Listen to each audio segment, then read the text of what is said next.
Hey guys, so I just wanted to take just a moment and kind of relay a story that happened to me a while back that I hope will just kind of encourage you. You know, I think one of the big problems in our world today is we, especially in America, we really don't trust God for provision. We don't believe, I mean, we say we do, but we really don't believe when it all comes down to it that we can trust Him to provide.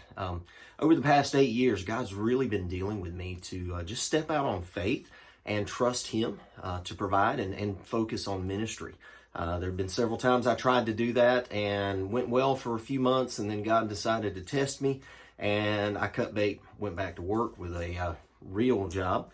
And just really felt real guilty about that. Well, the last 2 years, God has just been pounding me about this and just, this is what I want you to do. This is what I've called you to. And that was my desire. My desire has been, honestly, most of my adult life to do ministry full time. But He's just pounding me about this. And last year, I went through a really, really bad depression. It was, it was very, very bad. It scared me, and I'm bipolar, so I'm very used to going through depression. But this was a really bad one. But God finally brought me out of it, thank the Lord. And I was talking to, honestly, my mentor, a guy that I've had the privilege of meeting several years ago, who just really, he was a huge help in me coming out of my depression. And I was talking to him shortly after, and I said, one of the things I hate about coming out of depressions is all of a sudden I have this desire again to just go all in and do ministry. And honestly, I expected him to do what I've had people do in the past and basically look at me like, you're a fool, keep your day job, don't do that. But this man was different, and he told me his story, which basically was kind of the same thing. He was a pastor, and God laid it on his heart to quit his very good paying job and not go to another church, just trusting for ministry, and God provided. And so as he was talking to me about it, he said, it's funny you should ask, because we have been talking about, he's a director for our Baptist Association. He said, we've been talking about adding someone as a director to oversee the operations out here. Would you like to do that? And I said, yeah, I'd love to. And he said, well, hold on, you don't know what it pays. I said, I don't care.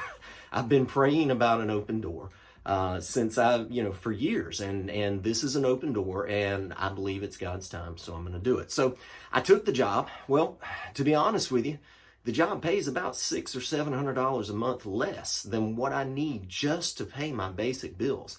Literally, because when I first took this job, the first thing I did is I said, look, I want my child support pulled out of this automatically. I don't want to get it. I don't want to have the option of having a need of paying a car payment and me using the child support to do that. So the child support comes out of it. And to be completely honest with you, I get about $58 every 2 weeks above child support.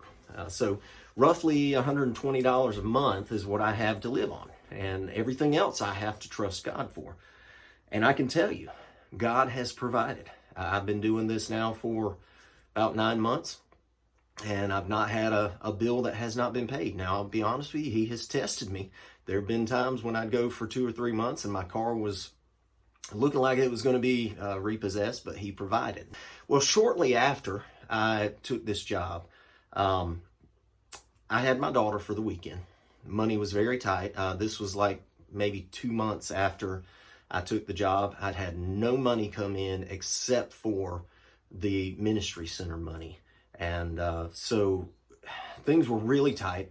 I was honestly very concerned. I had to drop her off with her mother in Emerson, Georgia, which is a 177-mile drive from my house. I dropped her off. I got back in my car, and I looked, and my car said I had 140 miles to empty. Okay, so that's 37 miles short of what I absolutely needed.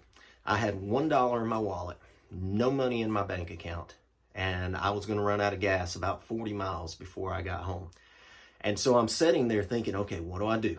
How do I handle this situation? And it hit me. I was like, God told me He was going to provide for me, and I'm not going to worry about this. So I just began praying. I began praying, God, You said to do this. You said to step out on faith. You said to close my business and take this ministry position so that I could honor You and do what You've called me to do. And I said, I'm going to trust You to provide for me. And it's kind of funny.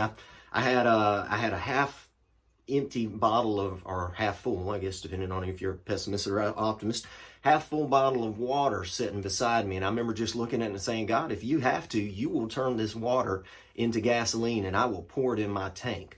And so I was just really all the way home praying and reminding God of what he promised me. Honestly, I was probably more reminding me of what God promised me, because he doesn't need to be reminded. But so I'm driving home this whole way and just praying and praying and praying, and God, you're going to do it. And I keep looking at that little dial and it gets lower and lower.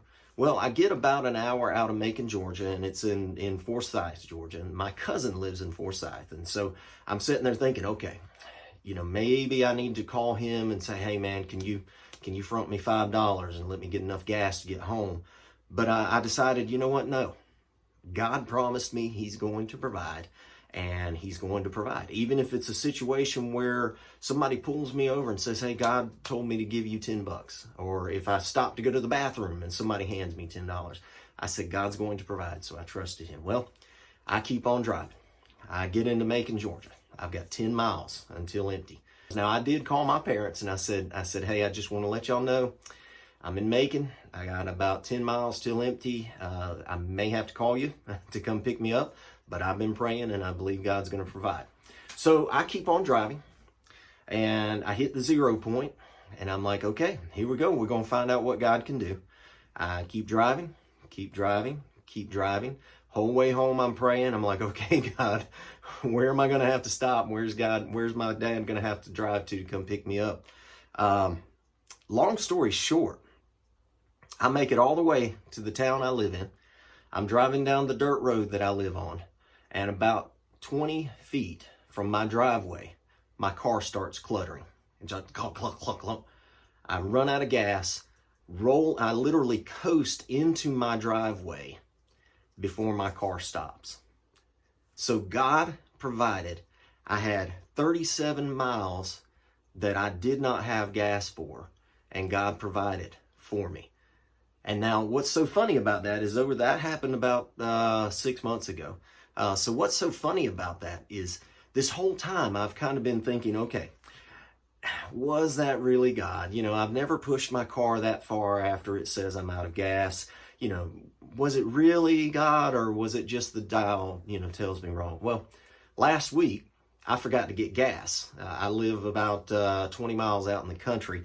I forgot to get gas before I left to go to church. Well, I left church and at zero, literally at zero on the dial, when my car said I had no more gas, I stopped because I ran out of gas.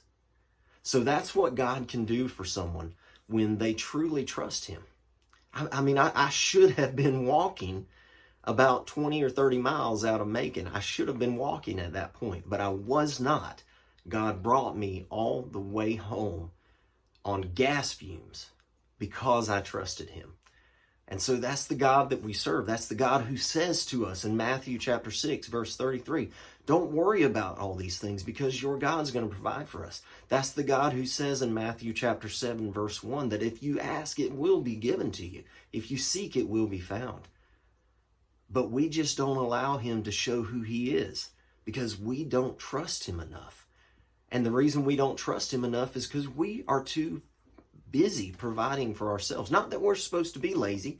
I'm not saying that we should quit our jobs and sit on our tails all day eating potato chips and watching Fox News saying, okay, God's going to provide. No, he's going to let you fall because you're being a fool.